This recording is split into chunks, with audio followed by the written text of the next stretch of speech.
Very good morning to all of you and welcome back. Here we are on air, beginning a new session on magnetic effects, okay, and current related.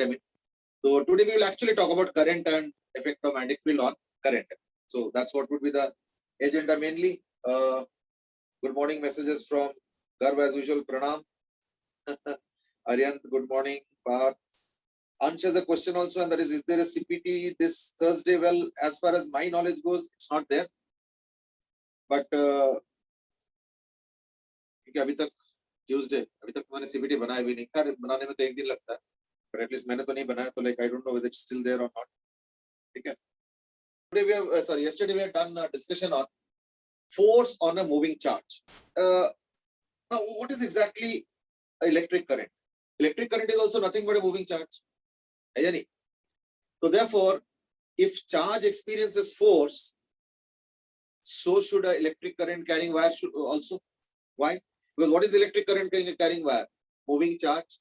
It's just that the charge is not outside, but the charge is flowing inside the wire. So that's the only difference. Otherwise, yes, it is also a case of charge moving in a magnetic field, and therefore it should also experience some force. So let's look at in a quantified manner. What exactly or how much exactly is that force? Okay? So let's take a small section.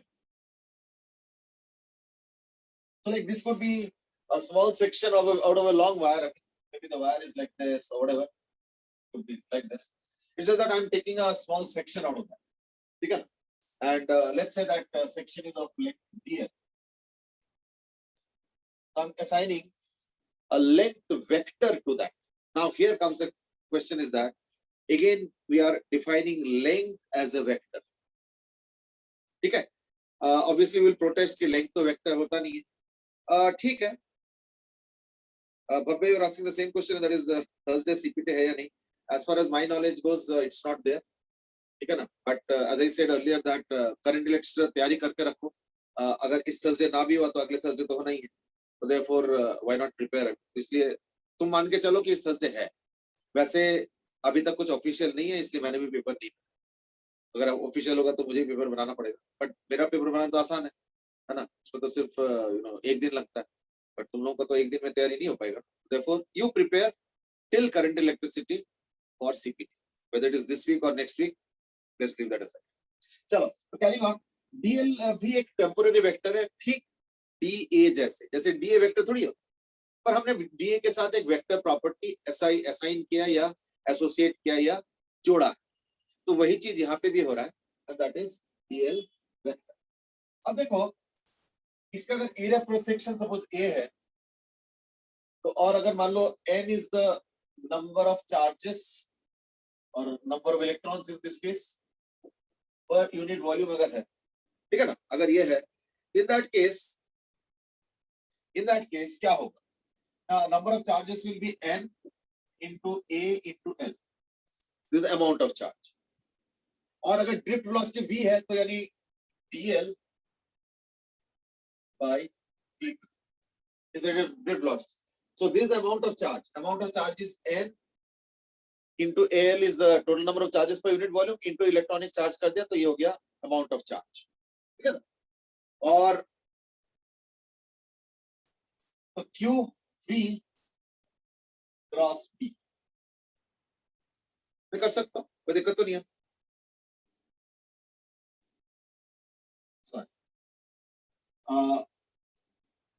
वो मैंने actually उसके साथ vector जोड़ दिया, तो DL literally DL के साथ. तो NADL is the total number of charges into E कर दिया तो amount of charge आ गया, है ना? और QV cross B is what we expect as है ना? तो मैं एक काम करता हूँ, ये जो वो है क्या बोलते हैं DLDT, this is nothing but drift velocity, है नहीं? तो अगर मान लो इस छोटे से सेक्शन पे फोर्स देखता हूँ मैं, in that case क्या होगा? ना as I said NADL, अच्छा नहीं NAEDL तो वो हो गया into V, sorry this is VB, मैंने गलत लिखा था, पहले एक्सप्रेशन ठीक कर लो. NaEdl is the amount of charge into Vd cross B. But what is Vd actually? है ना, ड्रिफ्ट वेलोसिटी. तो मैं एक काम करता हूँ, मैं इसको इंटरचेंज कर लेता हूँ. मैं इसको लिख देता हूँ NeAVd, क्योंकि Vd और dl वेक्टर तो एक ही डायरेक्शन में होगा ना. Vd और dl वेक्टर एक ही डायरेक्शन में होगा, तो देयरफॉर मैं इसको dl वेक्टर के साथ लिख देता हूँ into B. So what I did was that, see, something like 3 into 5 I cap can be also written as 5 into 3 I, है ना. तो मैंने इसलिए क्या किया, Vd को इधर लेके आ गया और dl को उधर लेके गया और वेक्टर साइन को इंटरचेंज करा दिया. So like, है ना, ये मैंने किया, डेलिबरेटली किया. रीजन क्या है? Reason is that this will now become current. तो therefore जो स्मॉल अमाउंट ऑफ फोर्स है Tf, वो क्या हो गया, I dl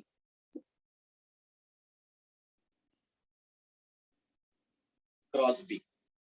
ठीक है, ये स्मॉल अमाउंट ऑफ फोर्स है. तो टोटल फोर्स कितना हो जाएगा? तो टोटल फोर्स हो जाएगा इंटीग्रेशन I dl क्रॉस. ठीक है, so the total force will become equal to I into dl cross. अच्छा, क्योंकि एक सिंगल वायर की बात चल रहा है, अगर मल्टीपल वायर हो, जंक्शन हो, तब तो चलो खैर अलग कहानी है. बट सिंगल वायर की बात चलो तो I तो कांस्टेंट होगा.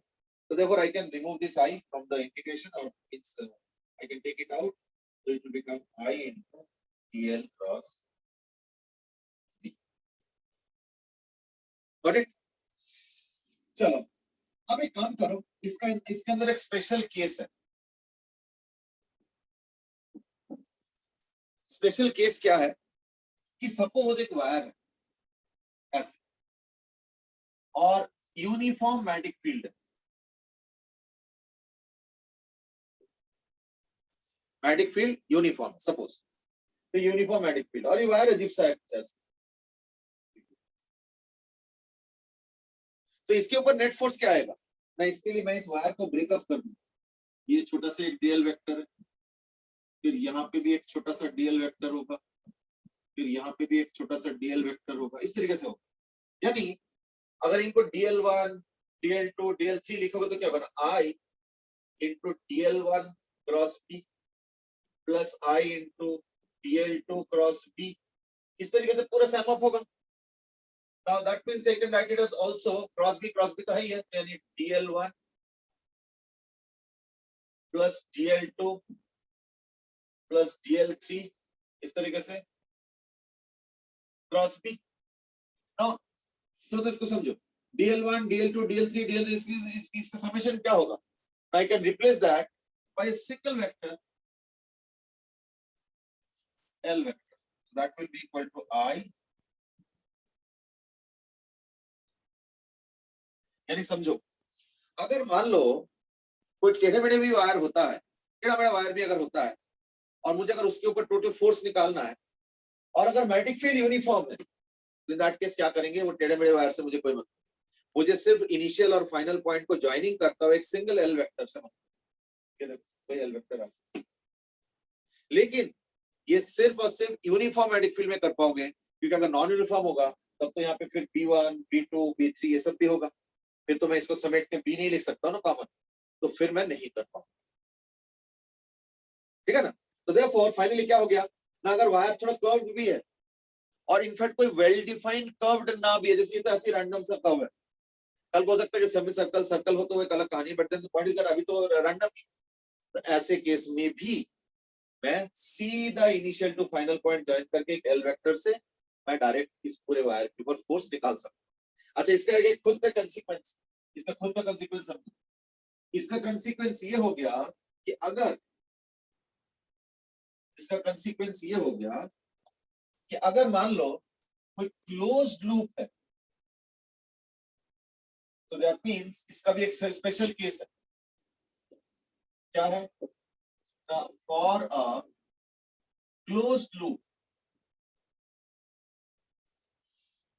ठीक है ना, फॉर ए क्लोज्ड लूप क्या हो जाएगा? देयर वाज आस्क्ड कि ये F force experienced in magnetic field है क्या? हाँ बिल्कुल बिल्कुल, वही तो है. ये हो गया F is equal to ideal cross B, ideal cross B, ideal cross B, add करते जाएंगे, ये ऐड होता जाएगा, तो DL1 DL2 DL3 ऐड करके क्या होगा L वेक्टर। तो इन सबको रिप्लेस करके L वेक्टर, B तो है ही है और I तो, ठीक है, is the force vector obviously. हाँ, तो इसका आंसर कृष्ण ने तुरंत दे दिया 0 एंड इज राइट। क्यों? क्योंकि ये क्लोज लूप है और एक close loop force will be 0 in uniform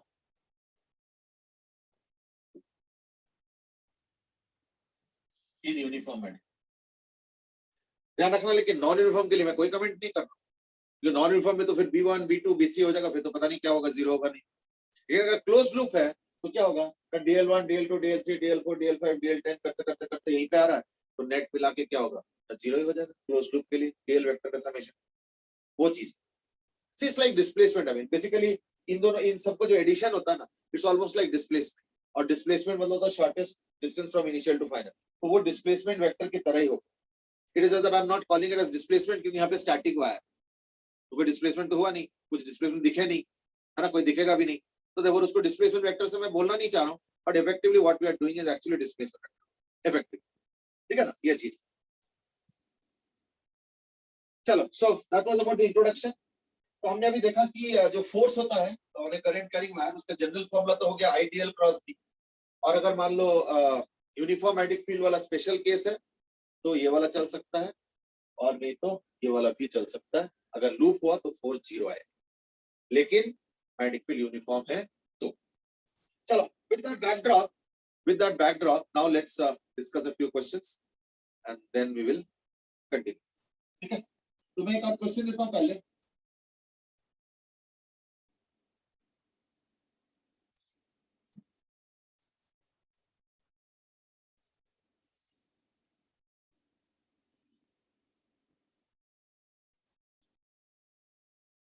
The first question is that, first question, warm up question, simple question।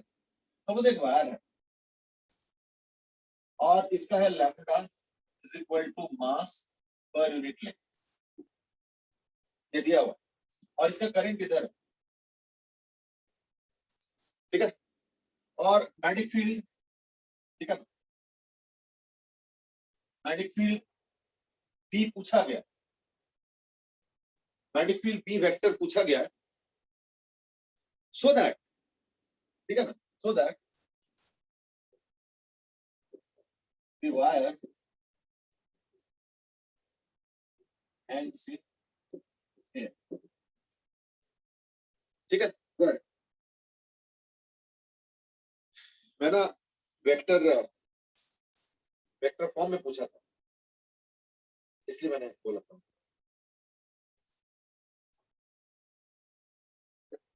Them is given answer as minus g lambda by L k। मैंने पहले बोला कि ये warm up question है। Main thing क्या है कि अगर मैं एक यूनिट सेक्शन लेता हूँ, पर यूनिट सेक्शन, तो इन दैट केस जो फोर्स आएगा वो है आई एल क्रॉस बी। अच्छा, अगर तुम बी को का ओरिएंटेशन ऐसे रखते हो, लेट्स डॉट सपोज, फिर क्या होगा, I L cross B downwards up, तो वो तो हो नहीं सकता, क्योंकि वेट के वजह से डाउनवर्ड्स एनीवे आएगा, यानी अपवर्ड रखना पड़ेगा, यानी क्रॉस,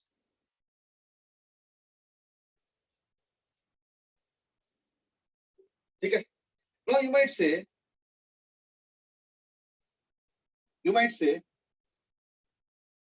अच्छा एल मतलब वही लैम्डा, हाँ समझ गया, वो लैम्डा ही है लैम्डा जी बाई आई, हाँ समझ गया, आई होगा, ठीक है, ऑब्वियसली एल तो है नहीं। हाँ, तो जो मैं कह रहा था इज दैट, अब इसमें एक सवाल और भी आता है, इज दैट क्या यही ओरिएंटेशन सब तो ऐसे कुछ तिरछा ओरिएंटेशन नहीं चलेगा? आंसर इज नहीं चलेगा, क्योंकि अगर मान लो मैग्नेटिक फील्ड थोड़ा तिरछा रखोगे ना, तो आइडियल क्रॉस बी देखो क्या होगा पता है, अगर ऐसे रखो तो आइडियल क्रॉस बी ऐसे हो जाए, तो फिर वो मैच नहीं करेगा।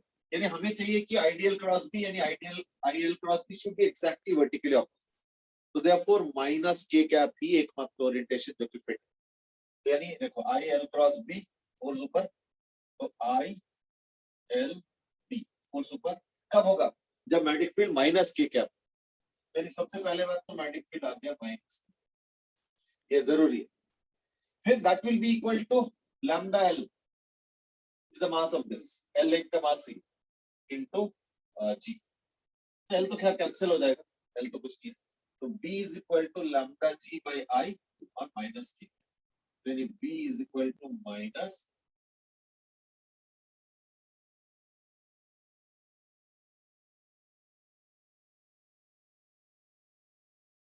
ठीक है, देख लो।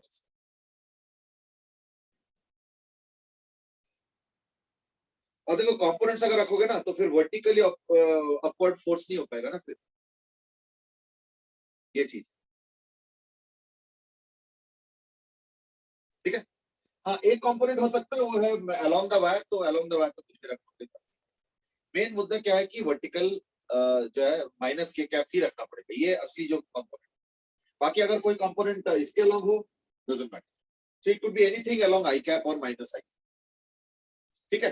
तो प्लस बी एक्स आई कैप रख लो, कोई दिक्कत, ठीक है ना, प्लस माइनस बी एक्स आई कैप रख लो, कोई दिक्कत नहीं, any magnetic field will do. क्योंकि अगर लेंथ और मैग्नेटिक फील्ड एक ही डायरेक्शन में होता तो कोई फोर्स तो होता नहीं, इसलिए एक्स के अलोंग मैग्नेटिक फील्ड हो सकता है। तो अगर मान लो पूछा जाए what should be the minimum magnetic field, तब तो चलो इसको हटा दो, बट अगर पूछा जाए what are the possible magnetic fields, in that case ये तो रहेगा ही रहेगा, एग्जैक्टली यही रहेगा, और एक्स के अलोंग जो मर्जी लगा दो, माइनस एक्स के अलोंग भी जो मर्जी लगा दो, कोई दिक्कत, ठीक है ना, ये चीज, that is the overall thing. बाकी क्वेश्चन का आंसर क्या होना चाहिए तो देखो depends on the type of question that is, इसका कोई मैक्सिमम मैग्नेटिक फील्ड नहीं है क्योंकि आई कैप के अलोंग जो मर्जी डालो, है ना, तो वो तो मैंने बोल दिया बी एक्स के अलोंग कुछ भी रखो, कोई फर्क नहीं पड़ता।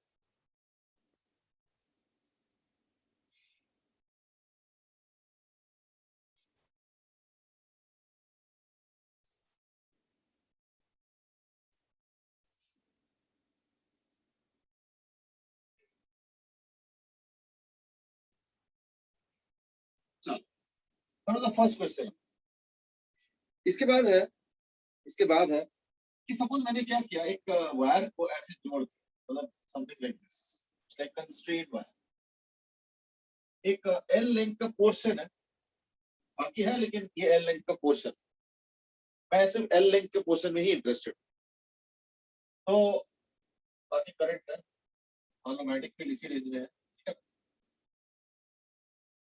तो इस वक्त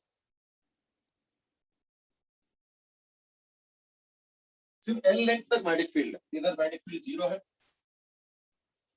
इधर भी मैग्नेटिक फील्ड जीरो है, और ये ना वायर यहाँ पे हिंज किया, so it is a freedom, the wire has a freedom to move on the board plane, L length का वायर है, करंट इधर है, और ये ओरिजिन है, ये वाई एक्सिस, ये एक्स एक्सिस, और आई करंट कैरिंग वायर है, लेकिन मैग्नेटिक फील्ड इतनी, मैग्नेटिक फील्ड गिवन है is equal to B not x square minus A cap, ठीक है, B not x square minus A cap, और क्वेश्चन ये है find out the force and torque due to magnetic field, question number 1। Question number 2 is that there is something called as line of action of force. So find the line of action of force. ये दो चीजें निकालो।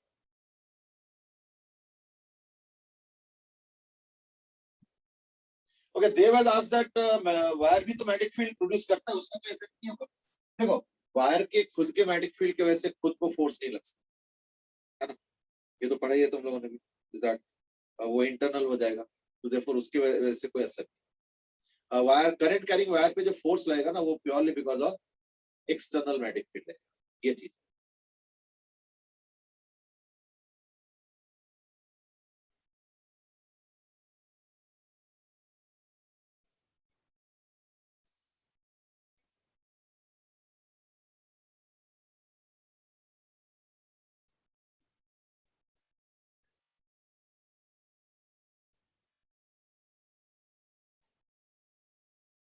ठीक है, सक्षम, I think your answer is also on the right track. तो देखो simple question का इंटीग्रेशन वाला सॉल्यूशन है, तो like let's take a distance x and let's take a very small section of length dx,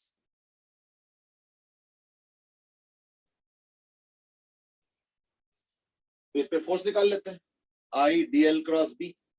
तो आई तो आई है, जो भी होगा, dl is like dx and b is b naught x square minus K cap है, तो I L cross B force ऊपर की तरफ है, यानी फोर्स का डायरेक्शन हमें पता है आई जे कैप के अलावा। तो कोई नहीं, मैं मैग्नीट्यूड ऑफ फोर्स निकाल रहा हूं, तो आई एल इंटू बी और 0 टू एल यानी I B nought. Similarly torque is equal to I dx B not x square, है ना, into x. Force into perpendicular distance भी तो होगा ना एक्स, तो वो चीज आता है, यानी एक्स क्यूब का हो गया, तो दैट्स इट, यानी I B nought L 4/4, that is the torque. तो फोर्स भी आ गया, है ना, नेट फोर्स भी आ गया ये वाला, और नेट टॉर्क भी आ गया।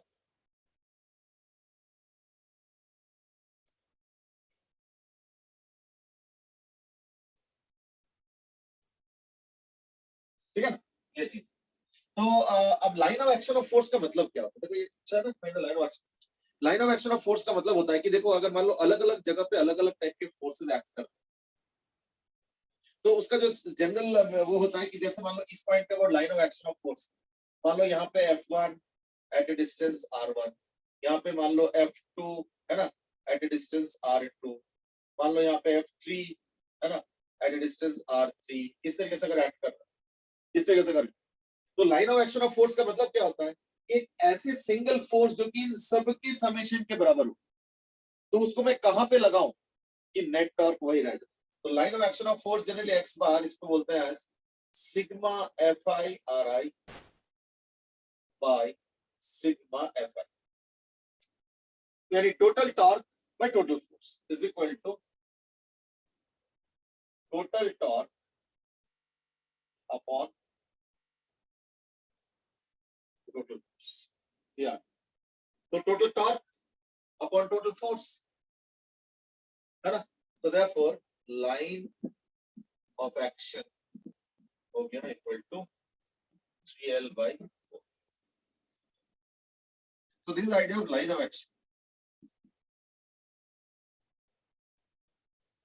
कि टोटल फोर्स को अगर मैं एक ही जगह कंसंट्रेट करा दूं, सो दैट उन सब के इंडिविजुअल टॉर्क से बराबर के एक अकेला वो फोर्स सिंगल टॉर्क प्रोड्यूस करे, और वो उसके बराबर हो जो कि सारे छोटे छोटे टॉर्क्स के नेट समेशन के बराबर।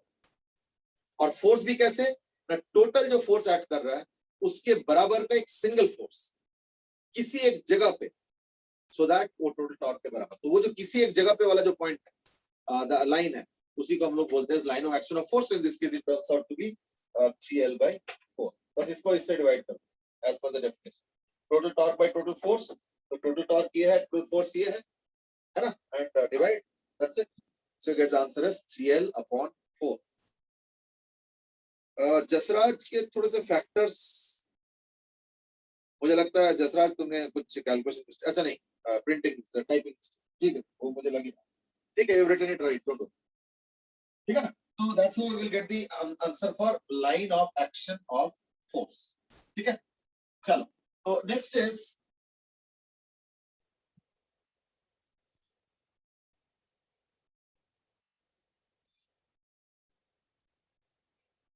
Is force on a loop.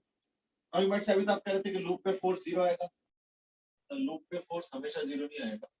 जैसे इस केस में देखो, सपोज यहाँ पे क्रॉस मैग्नेटिक फील्ड और यहाँ पे डॉट मैग्नेटिक फील्ड, ठीक है, ये ब्रेड्थ बी है, ये रेक्टेंगल है, ठीक है, ये एल है और ये 2L, ये सारे ओरिएंटेशन पैरेलल है बिल्कुल, तो लाइक ये लाइन से पैरेलल, ये रेक्टेंगल है बेसिकली, वो तो hand dot picture.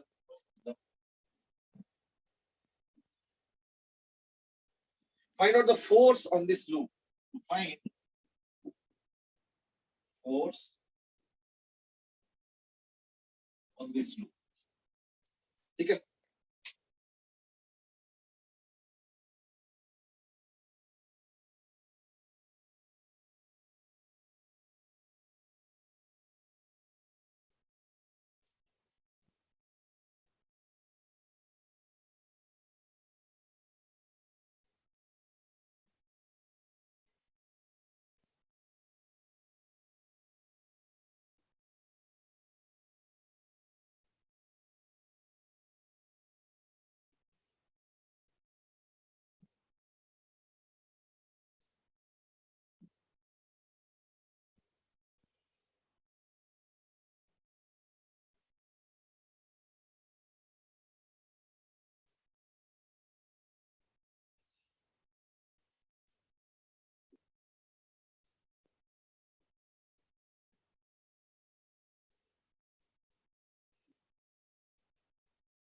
find out the force on the loop.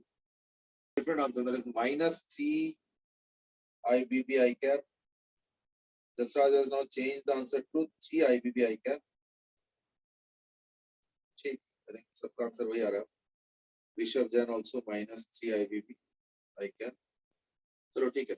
देखो अभी हमने थोड़ी देर पहले बताया था इस दैट कि अगर मान लो एक यूनिफॉर्म मैग्नेटिक फील्ड अगर कोई वायर होता है तो हम सीधे लाइन ज्वाइनिंग करके उसको निपटा रहे हैं.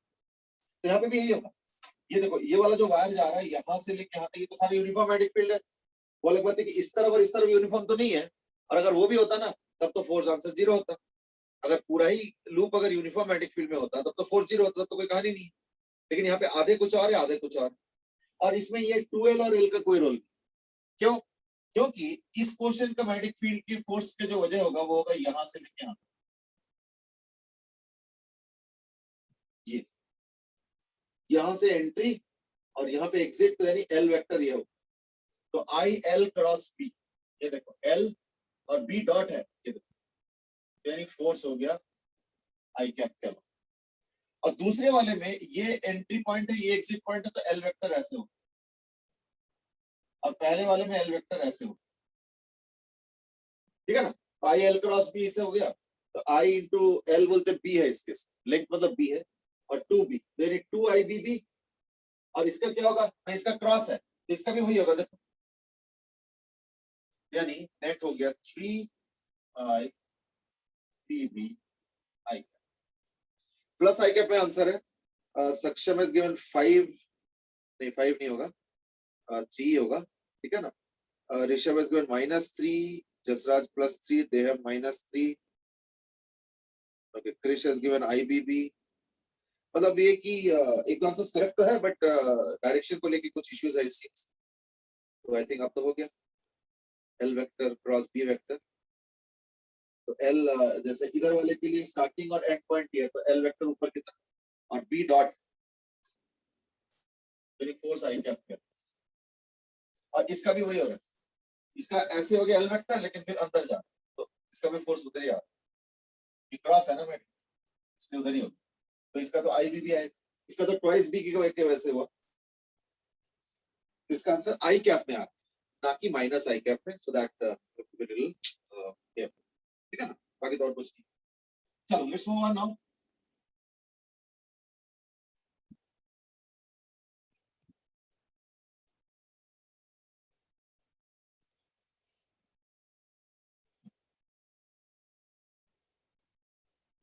Okay.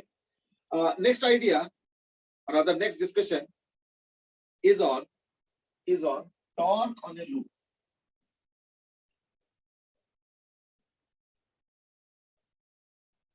ठीक है. Torque on a loop, obviously carrying current. Current loop लिखा है तो current loop लिख लो. अच्छा मैं एक काम करता हूं, मैंने एक बड़ा सिंपल सा एग्जांपल से स्टडी करना चाहता हूं. देखो लेट्स से रेक्टेंगल और ये रहा मैग्नेटिक फील्ड.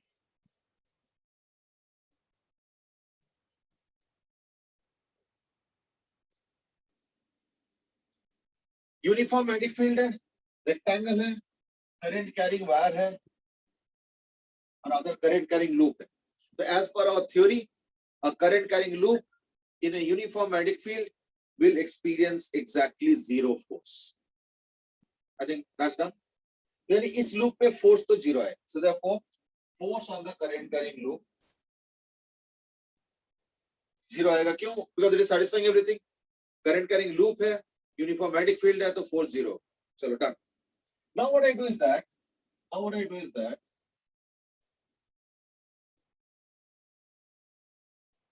ये B है, ये मान लो L. Now what I do is that I analyze individually. देखते हैं क्या होता. तो इसका नाम दे देता हूं मैं 1 2 3 4. तो 1-2 वाले सेक्शन में फोर्स क्या आएगा? 1-2 वाले सेक्शन में फोर्स किधर आएगा? 1-2 वाले सेक्शन फोर्स का डायरेक्शन क्या आएगा? Okay. Now Jasraj is given a quick answer -K. Ariyant is also given -K. अब B का डायरेक्शन दे रखा ना along x axis. Krish B का डायरेक्शन x axis. गर्व Somdatta everybody is giving -K. बिल्कुल सही. यानी इसके ऊपर जो फोर्स आएगा वो ये आएगा, कितना आएगा, IPB, यानी फोर्स ऑन द 1-2 वाला wire is equal to minus IBB K cap. ये देखो IL क्रॉस B, यानी हम अंदर की तरफ माइनस 2-3 वाले पे फोर्स का डायरेक्शन, 2-3 वाले फोर्स का डायरेक्शन क्या होगा, जीरो। क्यों, क्योंकि L वेक्टर और B वेक्टर एक ही डायरेक्शन में है, तो यानी क्रॉस प्रोडक्ट जीरो। यानी इसका तो कुछ होगा नहीं, इसका भी कुछ नहीं होगा, तो इसमें भी कोई फोर्स नहीं, इसमें भी कोई फोर्स नहीं। अब आ जाओ 3-4 वाले पे, 3-4 वाले पे क्या होगा, टोटल फोर्स तो जीरो होना पड़ेगा, यानी IBB K cap, and therefore the net force turned out to be zero. But this has a consequence, and that is, though this loop is not experiencing any force तो नहीं आ रहा है, वो देखो माइनस प्लस मिलकर zero हो गया, तो therefore F total is equal to zero. लेकिन इसके ऊपर टॉर्क बनेगा, टॉर्क तो बनेगा, क्यों, क्योंकि इसके ऊपर फोर्स अंदर की तरफ जा रहा है, इसके ऊपर की तरफ तरीके में ये लूप को टॉर्क लग है ना, ये देखो ऐसे, ये अंदर जाना चाहता है, ये बाहर आना चाहता है, तो therefore ये loop, so therefore let's take the center of mass, and that is this, and find out the torque. तो इसका टॉर्क क्या होगा, into L/2 है ना, so therefore the total torque will be IBB into L/2, और इसका भी वही L/2, फिर इसको ट्वाइस कर देता हूं, यानी equal to I into LB into B. Now what is length into breadth? Length into breadth is nothing but the area. ये हो जाएगा इक्वल टू IK. अच्छा, ये तो एक टर्न के लिए होगा, कई बार देखना ये लूप रहता है इसका, कई टर्न्स, ठीक है ना, sometimes there are n turns, sometimes there are n turns, तो टॉर्क क्या हो जाएगा फिर, n इंटू, अब साइंटिस्टों ने क्या किया, इसको थोड़ा सा शॉर्ट में डिफाइन करने के चक्कर में आपको बोला ये काम करो, NIA जो है ना, नंबर ऑफ टर्न्स, एरिया और करंट, ये एक्चुअली लूप का प्रॉपर्टी, ये सब चीजें लूप का इंफॉर्मेशन, और B एक्सटर्नल मैग्नेटिक फील्ड है, वो तो मेरे हाथ में है, मतलब किसी के भी हाथ में है, तो लूप के प्रॉपर्टीज अलग कर लो, एक्सटर्नल प्रॉपर्टी अलग कर लो, तो यह NIA into B, और उन्होंने इस NIA का नाम दे दिया एज मैग्नेटिक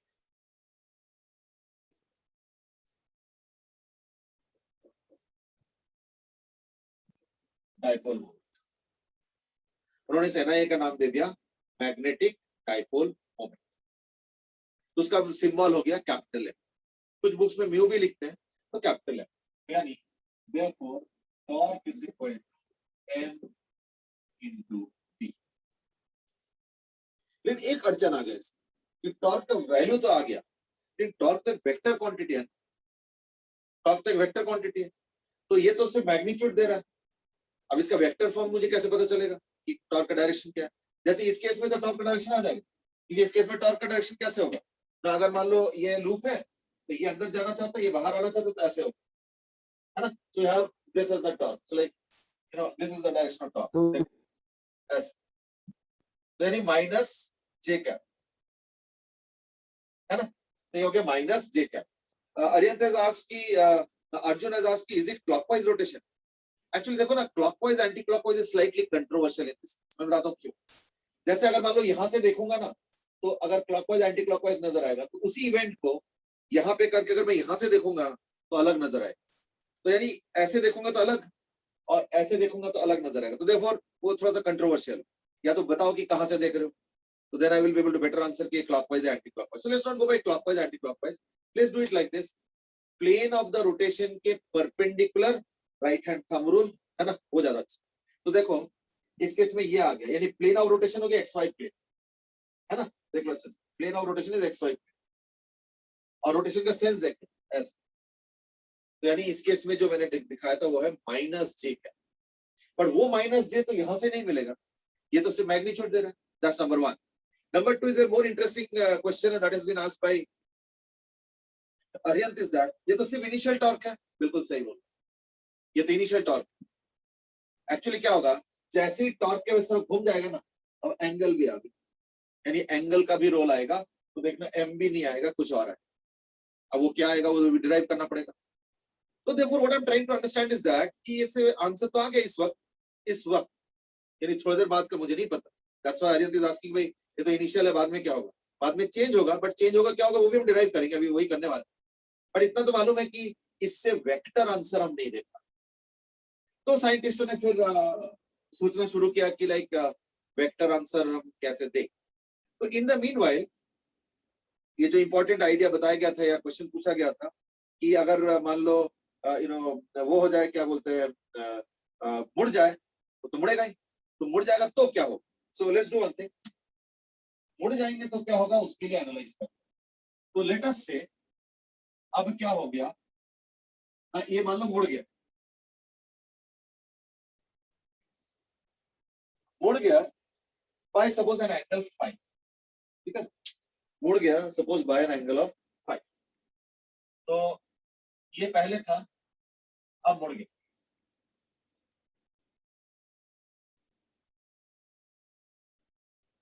ये मुड़ गया, यानी अब करंट ऐसे होगी, ठीक है। अब थोड़ा सा समझो, बी याद रखना अभी भी एक्स के अलॉन्ग है ना, बी में कोई चेंज नहीं है, बी अभी भी एक्स के अलॉन्ग। जरा सोचो आई एल क्रॉस बी क्या हो, अगर मैं यहां पे एक छोटा सा सेक्शन लेता हूं डीएल, तो ये डीएल एक्चुअली थोड़ा बाहर की तरफ आ रहा है, वो थोड़ा विजुअलाइज करना पड़ेगा। DL cross B, B is along the board, ठीक है ना।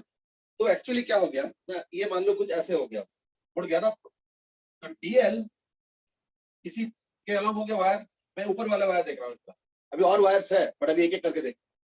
तो डीएल क्रॉस बी यानी टॉर्क इधर हो, तो देयरफॉर सॉरी फोर्स उधर हो, इधर। लेकिन एक पॉइंट है, पता है क्या है, कि ठीक इसके नीचे एक और डीएल ले लो, इसमें सब कुछ सेम है, सब कुछ सेम है, बस डीएल का डायरेक्शन अलग है ना। तो therefore everything is the same for this except the fact कि डीएल का डायरेक्शन उल्टा हो गया। यानी कि अगर डीएल ऐसे हो गया, तो अब देखो जरा अच्छे से, डीएल क्रॉस बी यानी सब कुछ सेम है, बस फोर्स नीचे हो। और ये सिर्फ इन्हीं दोनों पॉइंट पे नहीं होगा, यहाँ पे भी, यहाँ पे भी, यहाँ पे भी, यहाँ पे भी, यहाँ पे भी, यहाँ पे भी, यहाँ पे भी, यहाँ पे भी, इधर डीएफ डीएफ डीएफ ऐसे होता जाएगा, इधर डीएफ डीएफ डीएफ ऐसे, and they will be in the plane of the this thing. यानी इनके वजह से तो कोई ना फोर्स हो पा रहा है और ना ही कोई टॉर्क हो पा रहा है। So this will be the force profile on the wire and all the forces, थोड़ा ध्यान से सुनना लैंग्वेज, और थोड़ा सा अपना चेक भी कर लो दिमाग लगा के, तो orientation is that all the forces are in the plane of the sheet या loop, लेकिन exactly equal and opposite, ये कैंसिल हो जाएंगे, तो इन सब के वजह से जो नेट फोर्स आएगा वो आएगा 0, ठीक है ना। एक्चुअली देखो देहम या सही ना कि दोबारा बता देने की, चलो मैं दोबारा बता, ये वायर ऐसे लूप ऐसे था, ऐसे हो गया, तो ये जो लूप ऐसे हो गया ना, तो इसका एक्चुअली डीएल मतलब ये ऐसे था, ऐसे हो गया मान। अभी थोड़ा विजुअलाइज करना पड़ेगा, मैं दिखा रहा हूँ तो थोड़ा बहुत आएगा उससे, तुम खुद करोगे तो ज्यादा अच्छा आएगा। ये देखो डीएल और क्रॉस बी, बी तो अलोंग द एक्स एक्सिस है, तो देखो हर जगह फोर्स ऊपर की तरफ। और अगर तुम यहाँ वाले में लेते हो तो डीएल उल्टा होगा, तो डीएल है ना, देखो ये इधर इस बार इधर डीएल हो, है ना, तो डीएल डीएल उधर हो गया, और डीएल क्रॉस बी यानी फोर्स इधर हो, थोड़ा विजुअलाइज करो, डीएल क्रॉस बी, बी तो इधर है ना एक्स एक्सिस के अलॉन्ग, ये देखो डीएल क्रॉस बी, फोर्स नीचे की तरफ। तो कहने का मतलब क्या है कि हर छोटे छोटे सेक्शंस में अगर लेता हूं ना डीएल डीएल डीएल डीएल करके, तो इधर करंट, इसमें इधर करंट, और ये सारे फोर्स जो है ना in the plane of the loop बनेगा, तो देखना एग्जैक्टली बैलेंस करता है, सारे फोर्सेस बैलेंस्ड। अब रह गया टॉर्क, तो इसका क्या होगा, इसका तो सिंगल वायर है, डीएल इधर हो गया यानी एल वेक्टर, ठीक है ना, क्रॉस बी ये देखो यानी फोर्स बाहर की तरफ, यानी इसके ऊपर जो फोर्स आएगा वो डॉट आएगा, और इसके ऊपर क्या आएगा ये देखो, यानी इसके ऊपर जो फोर्स आएगा वो क्रॉस आएगा, तो यानी इस वायर पे डॉट फोर्स, इस वायर पे क्रॉस फोर्स। ओके, कितना आएगा? ये फोर्स तो आएगा आई बी इंटू बी, 90 डिग्री वाला केस है, इसका भी वही आएगा, पर इसका बाहर के तो इसका अंदर। अब देखो टॉर्क के लिए क्या करेंगे, परपेंडिकुलर डिस्टेंस। तो अगर ये मान लो फाई एंगल पे मुड़ चुका है, तो इसका परपेंडिकुलर डिस्टेंस कैसे होगा? ये L/2, ये फाई है, ये क्या L/2 cos फाई। तो देयरफॉर जो टॉर्क बनेगा वो बनेगा I B B into L/2 cos phi.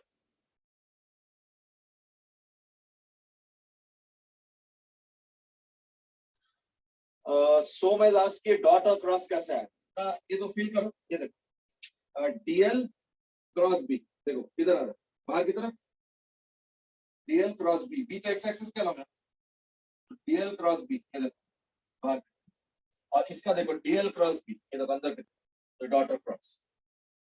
चलो अब देखते हैं, तो टॉर्क कितना आ गया, फोर्स इनटू परपेंडिकुलर डिस्टेंस ये वाला है, तो ये तो L/2 है, आधा वाला, और ये फाई है, तो परपेंडिकुलर ड्रॉप करोगे अगर यहां से ऐसे, तो ये हो जाएगा L/2 cos फाई, तो ये हो गया टॉर्क। ये टॉर्क एक वायर के वजह से, दूसरे के वजह से क्या होगा ना, वही होगा, तो इनटू ट्वाइस कर लो, यानी ये इस बार हो गया I L B into B into cos phi. और अगर n टर्न्स लगा लो, है ना, वो भी लगा ही देते हैं, चलो, तो n आई दिस, तो ये तो एरिया आ गया, है ना, कुछ तो आ गया, कैसे ना, एन आई ये एरिया है, तो यानी equal to N I A B cos phi. N I है तो पहले हमने बताया था कि उसको मैग्नेटिक डाइपोल मोमेंट बोल रहे हैं हम लोग, तो यानी जो टॉर्क आया है वो है M B cos phi. Expression तो आ गया, एक्सप्रेशन सही भी है, पर एक छोटा सा दिक्कत है। दिक्कत ये कि देखो टॉर्क एक वेक्टर क्वांटिटी और cos फाई डॉट प्रोडक्ट में यूज होता है, ये बड़ा अड़चन आ गया कि टॉर्क वेक्टर क्वांटिटी और cos फाई डॉट प्रोडक्ट में होता है, डॉट प्रोडक्ट से तो वेक्टर ओरिएंटेशन नहीं बन पाएगा ना, इसलिए थोड़ा सा ट्रिकी सिचुएशन।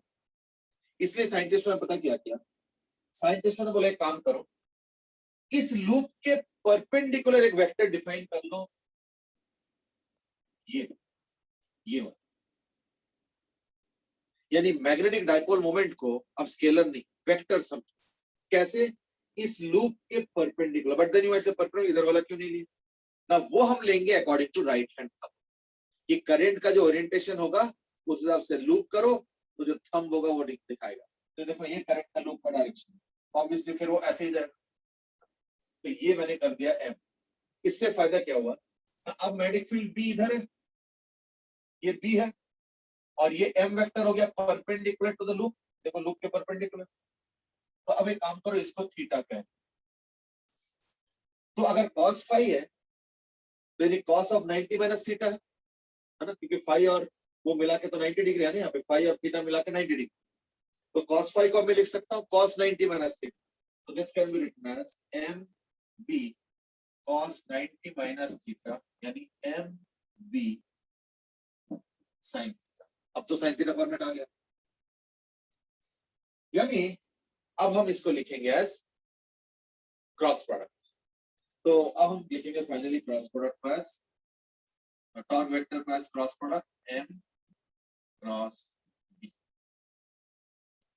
मैं से एम क्रॉस बी के जब बी क्रॉस एम भी तो लिख सकते थे, देखो बी क्रॉस एम से रिकंसाइल नहीं होता है, तभी नहीं लिखा। ऑब्वियसली भी तो देखना पड़ेगा कि अगर मान लो एम क्रॉस बी लिखता हूं तो जो डायरेक्शन बनता है, और एक्चुअल जब लूप के ऊपर टॉर्क बनता है तो वो भी उसी डायरेक्शन में होना चाहिए, तब ना वो करेंगे। तो रिकंसाइल एम क्रॉस बी से होता है, बी क्रॉस एम से नहीं होता है। बट देन एक मेजर अचीवमेंट क्या हो गया कि अब हम कम से कम टॉर्क को वेक्टर फॉर्म में हमने लिख दिया। तो आंसर क्या आ गया, एम क्रॉस बी। तो एम हो गया मैग्नेटिक डाइपोल मोमेंट, वो पहले लिखा था, अब मैं इसमें एक और शब्द जोड़ दूंगा, so now it's a magnetic dipole moment vector. So now it is magnetic dipole moment vector हो गया, तो हो गया एम क्रॉस बी। तो ऑब्वियसली नाउ अरिहंत सेड कि how did we get the direction of capital M magnetic dipole moment, ये define किया था। देखो मैग्नेटिक डाइपोल मोमेंट कोई नेचुरल वेक्टर थोड़ी है या नहीं, इट वाज डिफाइंड। क्यों? क्योंकि हमें इस cos phi से छुटकारा चाहिए और हमें क्रॉस प्रोडक्ट सॉरी हमें टॉर्क के वेक्टर इक्वेशन चाहिए। तो अगर मैं मैग्नेटिक डाइपोल को वेक्टर डिफाइन करूं, मैग्नेटिक फील्ड तो ऑलरेडी वेक्टर है, तो एटलीस्ट क्या है ना, इसमें ये वेक्टर ऑलरेडी है, ये वेक्टर अगर बन जाए और वो cos phi को sin phi sin थीटा बना दिया, अब तो हमारे लिए बिल्कुल परफेक्ट सिचुएशन हो गया। Now we can write it as m cross m vector यानी magnetic dipole moment vector was a defined quantity. ये कोई नेचुरल वेक्टर नहीं है जैसे वेलोसिटी वेक्टर और डिस्प्लेसमेंट वेक्टर, ये नेचुरल होता है वेक्टर, इसको देख के लगता है वेक्टर वेक्टर, पर ये तो हमने डिफाइन किया खुद, तो इसलिए ये जो वेक्टर होता है इसमें क्या डायरेक्शन होगा, कैसे लेंगे, सब हमें ही बता। तो हमने मैग्नीट्यूड तो बता दिया, क्या है ना ni। तो देखो now let's talk about m vector. m vector क्या है? m वेक्टर का जो मैग्नीट्यूड होगा वो तो ni है, और जो डायरेक्शन है वो है perpendicular to the plane of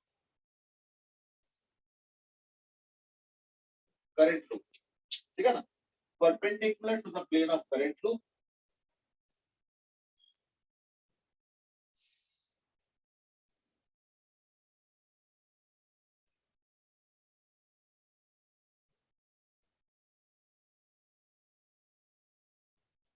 ठीक है ना, it is perpendicular to the plane of current loop, but perpendicular कैसे?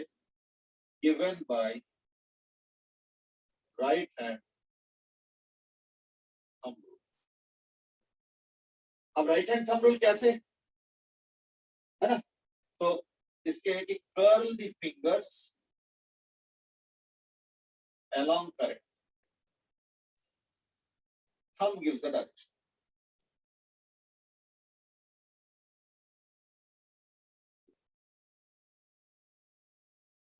ठीक है, तो curl the fingers along the direction of current, तो अगर ऐसे करोगे तो इन that case thumb will give the direction of m vector।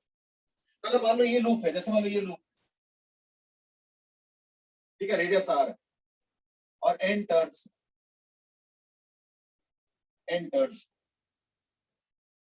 ठीक है, तो इसका मैग्नेटिक मोमेंट वेक्टर क्या होगा? I current. अब बताओ इसका मैग्नेटिक डाइपोल मोमेंट वेक्टर क्या होगा?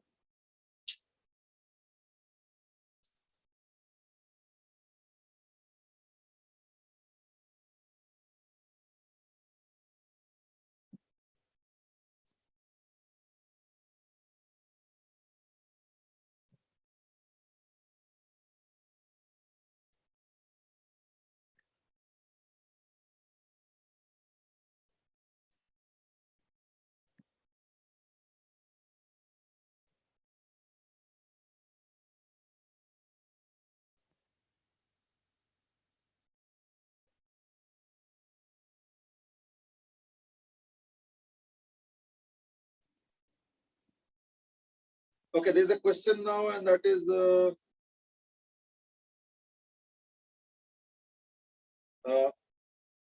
सोम इज आस्किंग m स्केलर है क्या? अरे m कैसे स्केलर होगा? इसके दिया ना वेक्टर साइन इधर,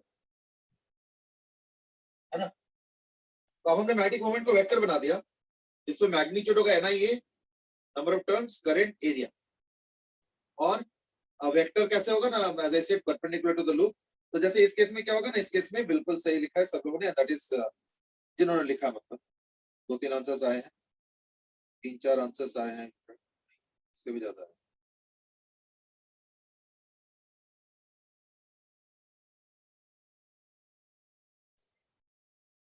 ठीक, पार्थ, अरियंत, जसराज, भव्य, चलो ठीक, आंसर सही है एकदम। इस केस में क्या हो रहा है देखो, ये तो लूप ऑफ द करंट ये परपेंडिकुलर, यानी कि क्या, यानी हो गया n I by r square, simple, ठीक है, तो very simple, and that is magnetic dipole moment vector is equal to n I by r square k cap। Okay, चलो, so that was about your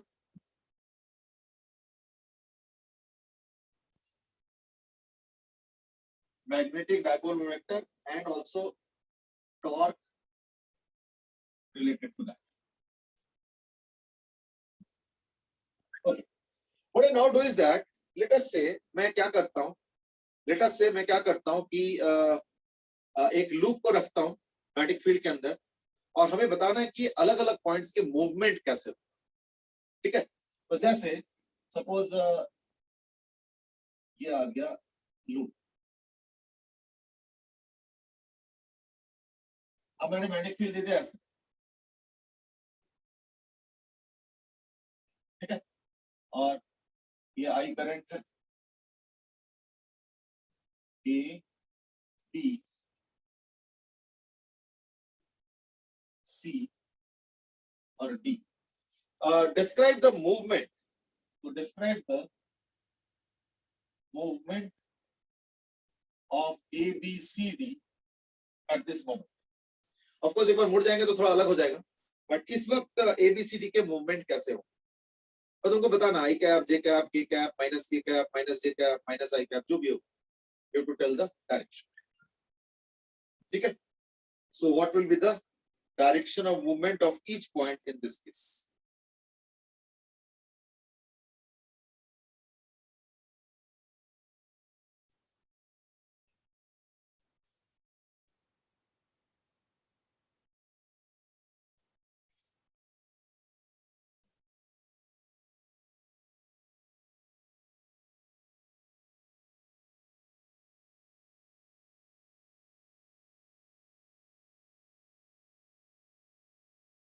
Okay, Krish has given a quick answer, and that is 0 minus K, 0 plus K.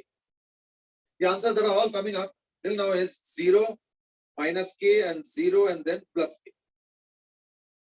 इस answer को analyse किया जाए. पहली बात तो m vector का direction. m vector क्या हो गया? K क्या? और b वेक्टर J क्या? तो टॉर्क वेक्टर क्या होगा? m क्रॉस b, है ना? तो k वेक्टर क्रॉस j क्या? तो k क्रॉस j यानी माइनस i, यानी torque is equal to minus i. ठीक है ना? m क्रॉस b, तो m बाहर की तरफ क्रॉस b ऐसे. तो ये ठीक है. माइनस आई कप का मतलब क्या था? ये देखो, माइनस आई कप का टॉर्क का मतलब ऐसे हुआ, यानी बी नीचे जा रहा है, ए सॉरी कौन सा नीचे, डी डी ऊपर आ रहा है, और ये तो पिवट बन गया. तो C and A now becomes the axis. C and A become part of the axis and hence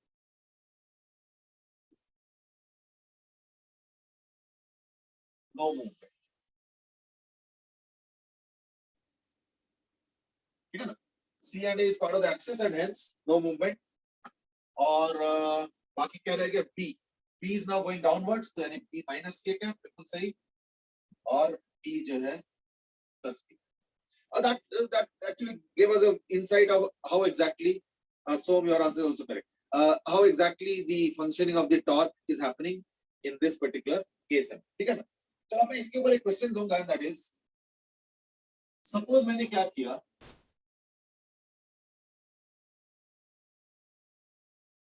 हाँ बोलो. सपोज मैंने क्या किया, ये एक टेबल है, इस टेबल में ये एक्स एक्सिस है, ये वाई एक्सिस है, और ऑब्वियसली ये हो जाएगा जेड एक्सिस.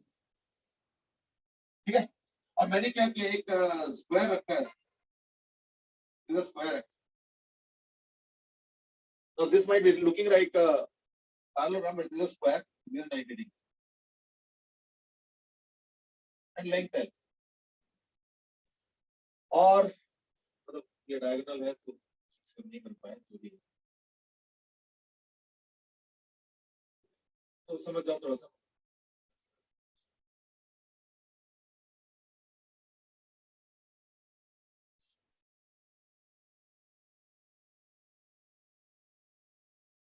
ठीक है. वो 3D है तो थोड़ा सा विजुलाइज कर लो. स्क्वायर है LLL का, तो that's how.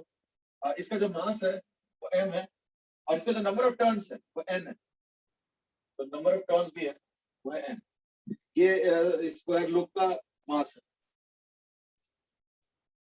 Question is that suppose मैं एक वेरिएबल मैग्नेटिक फील्ड लगा रहा हूं, ठीक है ना, सपोज मैं एक वेरिएबल मैग्नेटिक फील्ड लगा रहा हूं which is in this direction, और करंट दिया हुआ है इस तरीके से।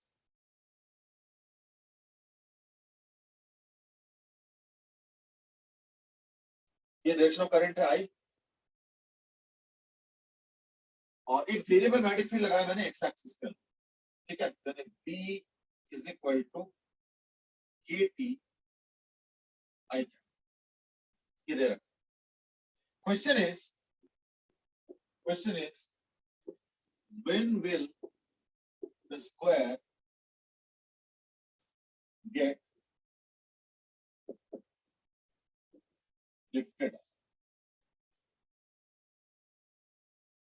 ठीक है, और अगर मैं वही पॉइंट्स दे दूं ए बी सी डी, तो ये ना किसी पॉइंट के अबाउट लिफ्टेड अप होगा। जैसे मान लो ऐसे हो गया तो यानी ये सी पिवट हो गया, या इधर से उठ गया तो बी पिवट हो गया, उधर से उठ जाए तो ए पिवट हो गया, और अगर इधर से उठ जाए तो ये पिवट हो गया।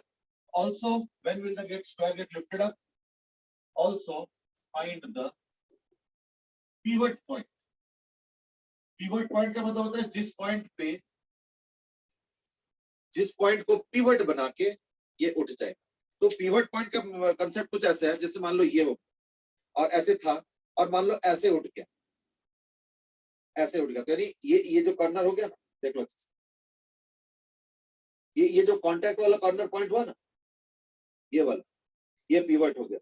मान लो अगर ऐसे करते हुए, है ना, ऐसे उठ गया, तो the corner point now becomes the pivot, यानी ये वाला, ठीक है ना। तो इस तरह इज लाइक दैट। अब ये तुमको ये भी बताना है कि एबीसीडी में से कौन सा पिवट पॉइंट होगा और कितने देर बाद, when will the square get lifted up, that's the question. Go ahead.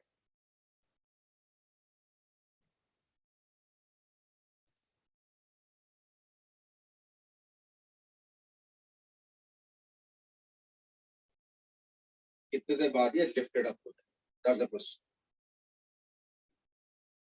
Jasraj is asked कि पिवट पॉइंट सेंटर क्यों नहीं होगा, क्योंकि मैंने ना टेबल पे रखा हुआ,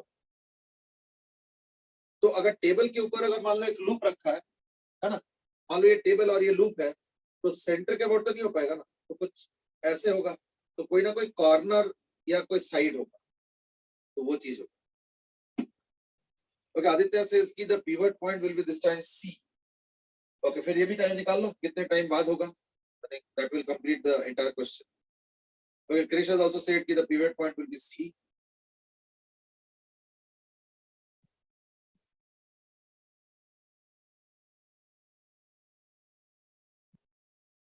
Parth has also said the same thing, and there is a pivot point will be C. Krish has also given the same answer C. Okay, चलो ठीक है, अब शुरू करते हैं पिवट पॉइंट का एटलीस्ट, है ना, बाकी पार्ट में भी कल कर लेंगे।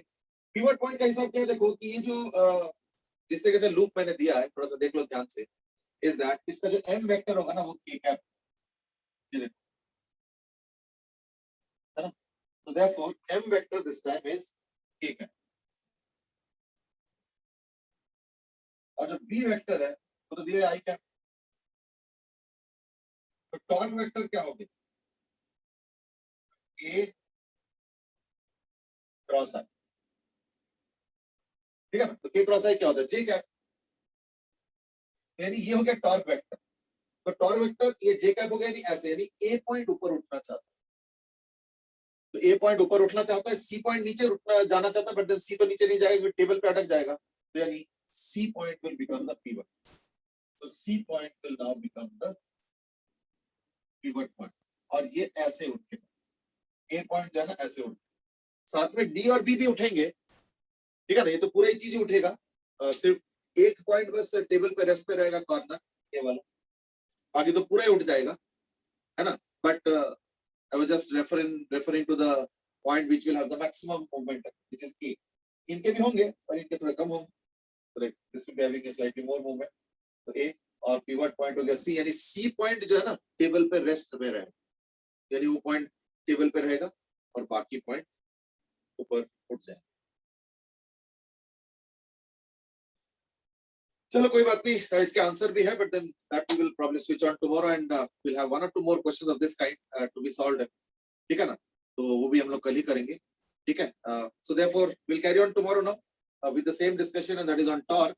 Plus torque में कुछ और additional discussion भी करने हैं, that also we will be taking up tomorrow. ठीक है, चलो आज के लिए इतना ही फिर. Have a good day, enjoy yourself. We'll meet again tomorrow. Have a good day, bye bye. Thank you. Thank you. Have a good day, bye bye. Thank you, Krish. Thank you, Arjun.